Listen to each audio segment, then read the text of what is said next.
Hello, Professor. It's Jose Carlos Arevalo. Today I will be explaining on how to use general education competencies.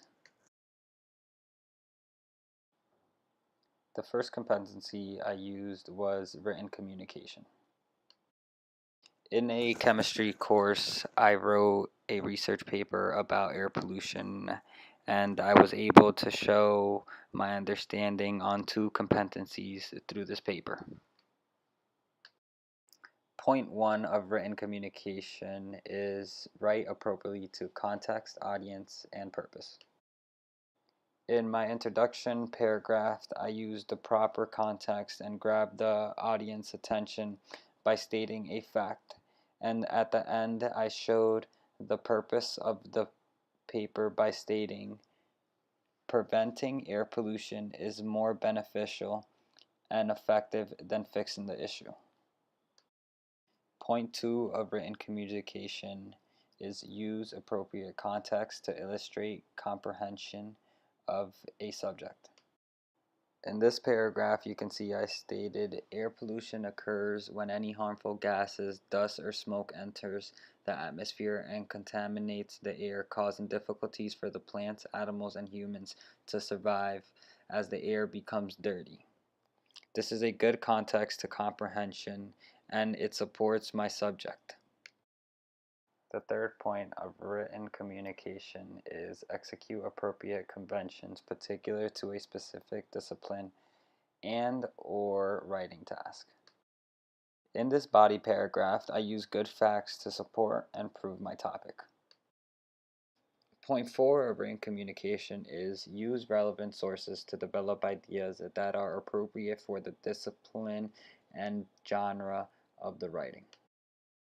In this body paragraph, I used sources in a proper way to support my topic by stating the world depends on fossil fuels in all aspects, so using renewable energy is cheaper, will provide more jobs to people, and will help prevent air pollution.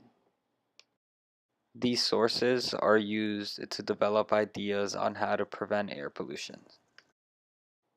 Point five of written communication is communicate meaning to readers with clarity and fluency. In this conclusion, I included communicating clearly to the audience and try to influence them to support my cause. A good example of this is the best way for air pollution to be prevented is each person doing something to prevent it and not rely on someone else. To prevent air pollution, spread the word. Social awareness about air pollution is an essential step to be taken for prevention. This conclusion wraps up ideas providing clarity. Also, the entire paper has fluency addressing each point ahead. The next general competency I showed my understanding for in this paper was critical thinking.